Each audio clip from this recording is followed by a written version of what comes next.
Dr. Wise, the channel for True Story Tower. یہ کہانی face بک پر جنات دنیا سے لی گئی، جس کا لنک ڈسکرپشن میں موجود ہے۔ زرد آنکھیں، لاسٹ ایپیسوڈ۔ دروازہ کھلتے ہی ناصر اور دوسرے دوست کا مجھے اور شجاع کو یوں چھوڑ کر دیوانہ وار باہر کی جانب بھاگنا، مجھے ہرگز ان دونوں سے ایسی بدحواسی کی امید نہ تھی۔ فرش پر دوڑتے قدموں کی آواز جیسے ہی ختم ہوئی تو مجھے آس پاس کے حالات کا اندازہ تب ہوا، کیونکہ اب اندھیرے کمرے میں اور شجاع ہی رہ گئے تھے، اور شجاع کی موجودہ حالت ویسے ہی ایسی تھی کہ وہ خود سے چل نہیں سکتا تھا اور نہ ہی ہوش و حواس میں کہ کچھ سمجھ بوجھ سکے۔ وہ فقط کھلے منہ کے ساتھ درد بھری سسکاریاں بھرے غوں غوں کر رہا تھا۔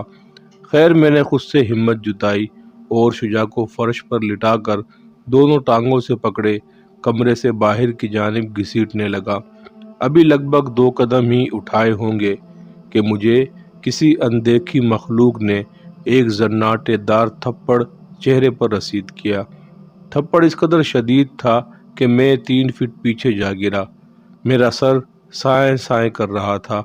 اس سے پہلے کہ میں کچھ سوچتا، دھپ کی گونج ہوئی اور کمرے کا دروازہ پھر سے خود بخود بند ہو گیا۔ دروازہ بند ہوتا دیکھ میں جلدی سے دروازے کی طرف بڑھا، لیکن ایک زوردار چیخ نے کمرے کی در و دیوار کو لرزا کر رکھ دیا، اور وہ چیخ کسی اور کی نہیں بلکہ شجاع نے ماری تھی۔ اور پھر چیختے ہوئے شجاع اپنے قدموں پر جا کھڑا ہوا اور دروازے کی جانب لپکا۔ اب کمرہ نہایت ہولناک منظر کا روپ دھار چکا تھا۔ شجاع چیختے ہوئے کمرے کے دروازے کو اپنے سر سے زوردار ٹکرے رسید کر رہا تھا، اور فقط یہی نہیں، کبھی تو زوردار کہے لگاتا اور کبھی چیخیں مارتا۔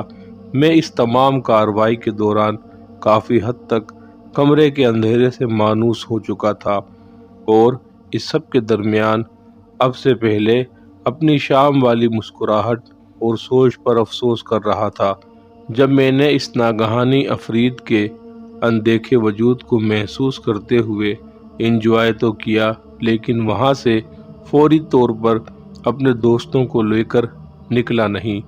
اسی اثناء میں ناصر اور دوسرا لڑکا اچانک سے واپس کمرے کے باہر آ پلٹے اور دروازے کو دھکا دیتے ہوئے آوازیں دے رہے تھے۔ شجاع پہلے ہی بہت جنونی ہوا بیٹھا تھا، ان دونوں کی آواز سن کر مکمل ہی آپے سے باہر ہو گیا اور زوردار ٹکر رسید کرتے ہوئے دروازہ توڑ باہر کی جانب بھاگا، اور چیختے چلاتے ہوئے کہکے لگاتے وہ فارم ہاؤس کے باہری دروازہ کھول کر دھند میں کہیں غائب ہو گیا تھا۔ لیکن اس کی آوازیں دور ڈوبتی لیکن خوف پھیلاتی سنائی دے رہی تھی۔ رات کا یہ آخری پہر تھا۔ اس پہر کا سحر خوفناک ہولناکیاں اب اپنے عروج پر تھی۔ شجاع ہماری آنکھوں سے اوجھل ہو چکا تھا، لیکن میں اب سمجھ اور جان چکا تھا کہ شجاع کہاں گیا ہوگا۔ اسی لیے میں نے ناصر اور دوسرے دوست کو بولا کہ تم لوگ گاڑی سٹارٹ کرو، میں قبرستان میں شجاع کو ڈھونڈنے جا رہا ہوں، تم لوگ وہاں جلدی گاڑی لے کر پہنچو۔ میری بات سنتے ہی ناصر چابی بڑبڑایا اور واپس کمرے کی جانب دوڑا، اور میں نے آگے دھند کی جانب دوڑ لگا دی۔ کچی سڑک پر میں دیوانہ وار دوڑ رہا تھا۔ سخت سردی کوہرا میں بھی مجھے میری کمر اور پیشانی پر پسینے کے قطرے صاف محسوس ہو رہے تھے۔ پھولی سانس کی غراتی آوازیں میں دباتا آگے بڑھنے کی ہمت جتا رہا تھا۔ میرے چاروں جانب سوائے گپ اندھیرے، کالی سیاہ دھند کے سوا کچھ نہ تھا۔ میں کوئی 10 منٹ ایسے ہی بھاگتا رہا اور آخرکار وہاں جا پہنچا جہاں سب سے پہلے میں نے اس اندیکھے آسیب کے وجود کو محسوس کیا تھا۔ قبرستان میں، قبرستان کے باہر جا پہنچا تھا، جو اپنے ویران اور اجاڑ پن کے سبب انتہائی دہشتناک لگ رہا تھا۔ سونچے لمبی گھاس اور قبروں کی ڈھیریاں۔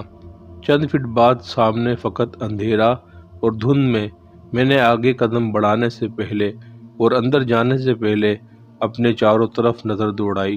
تو کیکر کے درخت مجھے آسیبوں کے آشیانے لگے۔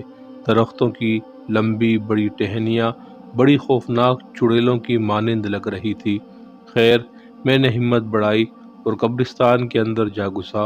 بہت آہستہ قدم بڑھاتے ہوئے دیدے پھاڑے میں آس پاس کے منظر کو دیکھ رہا تھا، لیکن چند لمحات بعد ہی میں نے محسوس کیا کہ کوئی مجھے بھی دیکھ رہا ہے، کیونکہ دو زرد آنکھیں مجھے تواتر سے خود کو گھورتی محسوس ہو رہی تھی، اور صرف آنکھیں ہی نہیں، کچھ آہٹیں بھی تھی مجھے میرے ساتھ قدم بقدم چلتی ہوئی محسوس ہو رہی تھی۔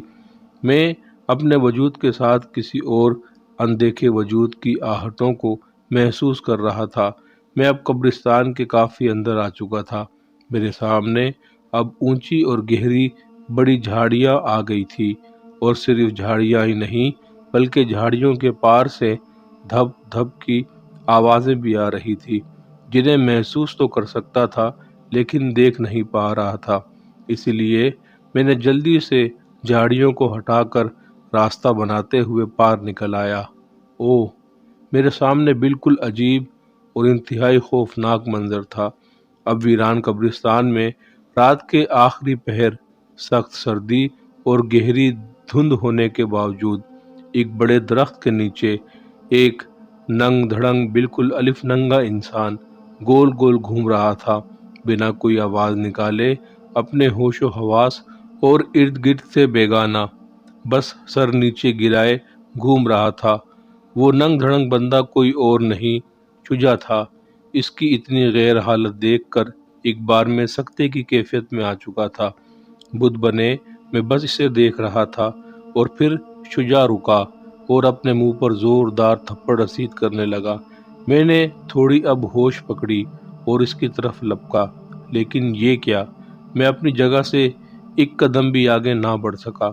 ایسا لگ رہا تھا کہ جیسے زمین نے میرے پاؤں اپنی سخت پکڑ میں لے لیے ہیں، اور پھر دوسرے ہی لمحے مجھے اگربتیوں کی تیز خوشبوؤں کا جھونکا سا محسوس ہوا، اور پھر مجھے میرے سر پر انتہائی وزن سا محسوس ہوا، بالکل ایسے جیسے کوئی منو وزنی چیز آ کر سر پر بیٹھ گئی۔ آنکھیں بھاری ہوتی جا رہی تھی اور میرا جسم بالکل ہلکا اور بے جان سا۔ میں نے اپنی گردن پر پھر سے وہی مخروطی انگلیوں کا لمس محسوس کیا، جس سے میری ریڑھ کی ہڈی میں سرد لہر جا دوڑی۔ میرے جسم کے تمام رونگٹے کھڑے ہو گئے تھے، مجھے خوف کے سبب کپ کپیاں آ رہی تھی۔ میں نے اپنے کانوں کی لو پر گرم سانسوں کی گرمائش کو بخوبی محسوس کیا، اور مجھے لگ رہا تھا کہ میں اپنے شعور سے نکل کر خود کو کسی اور کے سپرد کر رہا ہوں، مطلب کہ میں گر رہا ہوں، ختم ہو رہا ہوں۔ لیکن اسی اثنا میں مجھے ناصر اور دوسرے لڑکے کی پکارتی آوازیں سنائی دی۔ وہ مجھے اور شجاع کو ڈھونڈ رہے تھے اور آوازیں لگا رہے تھے۔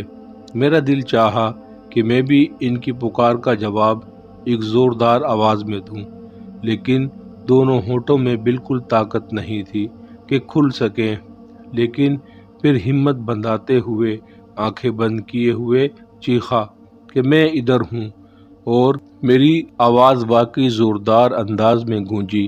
کچھ ہی پل میں ناصر وہ لڑکا میرے ساتھ آ ملے تھے، لیکن وہ بھی جیسے ہی آئے تو موجودہ حالات کی خوفناکیاں دیکھ کر انتہائی خوف میں مبتلا ہو گئے تھے، کیونکہ شجاع کی حرکتیں تو ڈراؤنی تھی ہی، اوپر سے وہ مکمل ننگا گھوم رہا تھا۔ میں نے خود کو اب ہوش و حواس میں محسوس کیا، اور دوسرے ہی پل آگے بڑھتے ہوئے ان دونوں سے بولا، شجاع کو پکڑو میرے ساتھ اور گاڑی میں ڈالو۔ میں سب سے پہلے شجاع کی جانب لپکا۔ میرا ہاتھ لگنا ہی تھا کہ شجاع بالکل ڈھیلا اور بے سدھ ہو کر دھڑام سے زمین پر آ گرا، مطلب کہ شجاع پھر سے بے ہوش ہو گیا تھا۔ لیکن ہم تینوں نے آنن فانن اسے بازوؤں ٹانگوں سے پکڑے قبرستان کے باہر کی جانب دوڑ لگا دی۔ لیکن اس سب کارروائی کے درمیان کوئی ناخوشگوار واقعہ پیش نہ آیا۔ سب گاڑی میں سوار ہو چکے تھے، اور میں بھی۔ لیکن میں آپ سب کو بتاتا چلوں کہ جب میں وہاں سے نکلنے سے پہلے گاڑی میں سوار ہونے لگا تھا تو میں نے وہی سرد ہاتھ کے لمس اپنے کاندھے پر بخوبی محسوس کیے، جسے وہ ہاتھ مجھے روک رہا ہے یا پھر الوداع کہہ رہا ہے۔ یہ وہ سرد رات تھی جس کی اذیت ہم چاروں شاید پوری زندگی کبھی بھلا نہ پائیں گے۔ شجاع کی حالت گھر پہنچ کر بھی کافی دن تک غیر رہی، لیکن دوا دارو کے سبب شکر ہے کہ وہ ٹھیک ہو گیا تھا۔ ناصر کا فارم ہاؤس اس دن سے اب تلک بند اور ویران اجاڑ ہے۔ اس رات اتنی بڑی ہولناکیوں کے باوجود چوکیدار اپنے کوارٹروں سے نہ نکلے، کیونکہ وہ پہلے سے جانتے تھے کہ یہاں پر موجود اندیکھے وجود انتہائی ہولناک اور خطرناک ہیں، لیکن پھر بھی شکر ہے کہ ان آسیب زدہ افریتوں نے ہمیں بس ڈرایا۔ اگر کوئی نقصان کرنا ہوتا تو آرام سے کر سکتے تھے۔